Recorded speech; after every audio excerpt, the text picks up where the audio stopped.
If you're a new real estate agent trying to decide whether to join a team, or you're already on one and questioning if it's actually helping you, this video is going to give you the clarity that you need. Because the truth is, joining a team can either accelerate your career or hold you back longer than you realize. And most agents don't know which one they're stepping into until it's too late. I'm Audrey Rozier, and after nearly a decade in this business, I've worked solo, I've been on a team, and I've built every system in my business from the ground up. And I'm going to tell you what I wish someone told me when I first got licensed.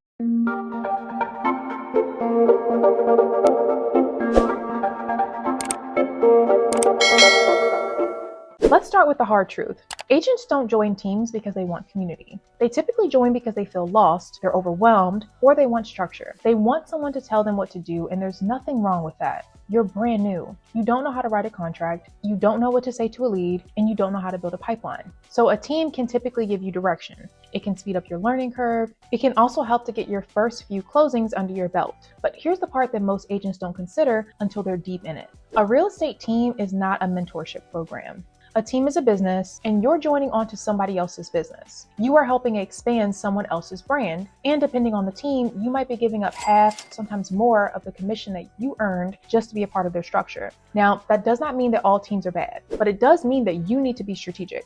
Here's what typically happens.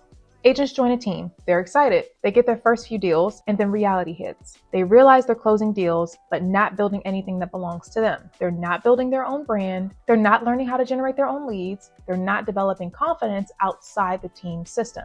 That's the danger. Being busy but not building. So let's talk about how to make the right decision before you join. Because if you're going to join a team, you need to vet it the same way that the team is vetting you. Here's what you need to know. Will you be getting team leads? And how are they distributed? Every team promises leads, but some split them unfairly. Some give leads based on seniority, and some give them based on whoever's in the office. You need to know exactly how it works. What does the training exactly cover? Is it contracts and paperwork only, or do they teach systems, lead generation, marketing, negotiation, and even long-term strategy? If they don't help you become independent, they're not developing you, they're keeping you dependent. Do you get penalized for bringing in your own clients? Some teams split even your sphere, which typically makes no sense. If someone comes to you because they know you should not be handing over the majority of that commission. What admin support is included? If you're doing your own paperwork, scheduling showings, marketing, and follow-up, what exactly are you paying for?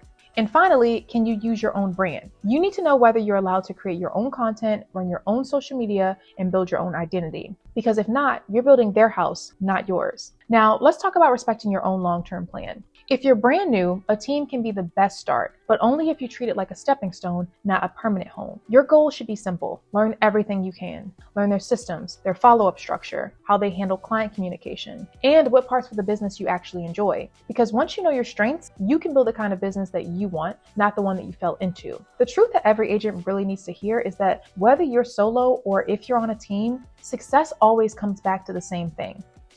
You still have to do your own follow-up. You still have to understand your market. And you're the one that's going to be showing up consistently and building relationships. A team can give you a starting point, but it cannot build your career for you. So the question is this: should you join a team? If you're brand new, don't have your systems yet, and need guidance, yes, joining a team can accelerate your learning curve. But give yourself a timeline, 6 to 12 months, not 3 years. And after that time, you should confidently be able to say, I'm growing here, or I'm ready to start building something on my own. And if you're already a couple of years in and still relying entirely on team leads, team systems, and team branding, it's not growth anymore. You're comfortable. And comfort keeps agents stuck at the same level year over year.